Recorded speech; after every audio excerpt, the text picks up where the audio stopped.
What's happening, good people? Hey, today I want to talk about gold.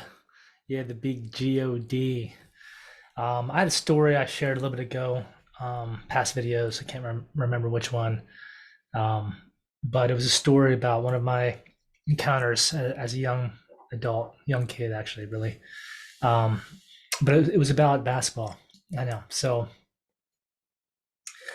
we used to play this basketball court in my town. It was like an outside court, big. It's a huge court. It's like a college-sized basketball court. So all the boys, all the men from around the area used to all get together on certain days of the week and play. And I loved it more than anything else. And I must have been 12 or 13 at the time, and I was all in. I was all in on my dream to play in the NBA. I believed in myself. I knew, I'd overcome every challenge, every obstacle on the court, every bully, every good player. I became better then. And I knew with my abilities, I could do it. I believed in myself. I knew this was what I was going to do. And I wanted nothing else. And I wanted it all with my heart. Um, but then things changed. So I had a dream one evening. Like I said, I was 12 or 13. And it was basically like meeting God, and I'll talk about that more in a bit. But in the dream, the scene was on top of like a hillside that kind of ringed the basketball court, and I'm sitting there. There's a beautiful sunset in the distance, back when the sun was actually more orange than it is now, and you could see all the kids playing and having fun. And I sat there, shoulder to shoulder with what I could describe as God, older man with a beard. And the conversation was so hard. It was so deep, so valuable, but so somber. It's almost hard to describe. It was a long conversation with someone who I could only describe as my father, but like somebody who I never met. And yet, this person was like my father times a million. I mean, when people have those dreams of God, they talk or experiences after near death experiences with God, and they describe the beautiful light and how immense and how bright it is. And, it's so bright that it doesn't, hurt your eyes for some reason, but it's so bright you can't even describe it. There aren't enough words in the world or in any language that can describe this brightness, the intensity, the clarity, and the love that's like in the fiber of the light. Like that's the best anyone could probably do with it, right? But it's not enough. It's not good enough. That's how this love felt to me. This man, this thing, this being had more love than anything I could possibly imagine ever encountered, even more than my own father. So to me, it must have been God.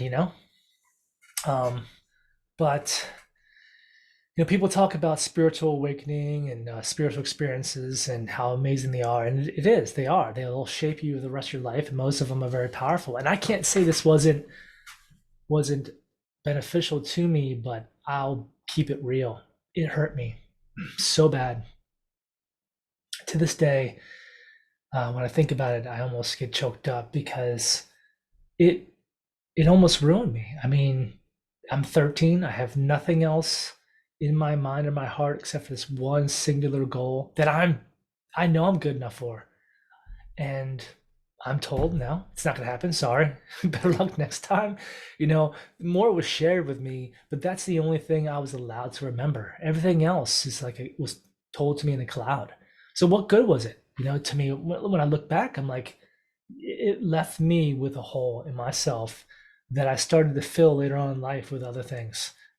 Friends instead of family, parties instead of, you know, a good girlfriend or something like that, or, drugs and alcohol. I never got into anything serious, but you know what I'm saying. I wasn't a pious, good upstanding citizen for many, many years during my youth and early adulthood. But when I look back, for me, that's how it happened. I mean, it's like a shot in the middle of my soul with this big hole, and I was just trying to fill it with something because hoops wasn't going to work. Now, I didn't really believe that at the time.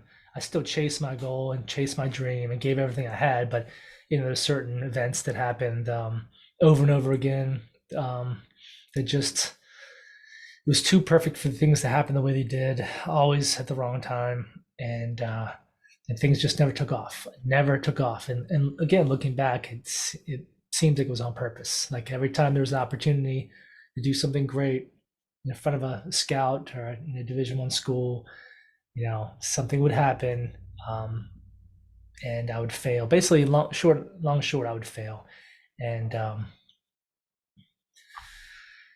I feel like I was being tripped up by, the angels up above. And looking back now, I can see, well, it was probably all for a reason. But what was that reason? That's the point of this whole video is not be careful what you ask for, but there are games, there are strategies, there are plans above us that we can't understand and might be very painful even. And you can't be sure why or which way things are going to go. You just have to trust and believe. And that can be very difficult. The other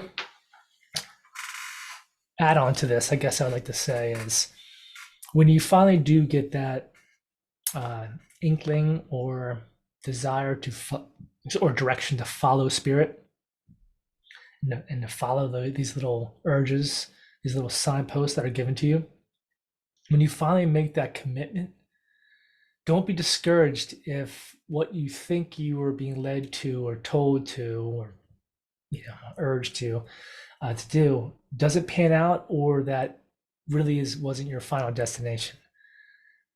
It's almost like spirit will just try to get your attention and see if you see if you follow these directions, like training wheels. Oh, look at this. He listened to us. He did these 2 steps. Oh, okay, well, let's give him 5. Let's see what he does without. You think he can solve this? What about the turn to the left and then the immediate right? What if we make him circle back? Will he still listen? These type of crazy things. But it feels like that because I know in my own life I've said, okay, all right, I don't know why you're telling me to do this. I'm gonna do it, and it's hard. But I'll just do step by step. I do that. I get there. I set everything up, and then it's like it doesn't seem like it's really right because then something else is shown to me that seems way more valuable and way more important, with the same from spirit direction. So either it's a combination of that, and or they're laying a foundation of a plan greater than what you can put together at this moment, and that at some point in time it will all tie together. Just have faith, keep on climbing, folks. Love you.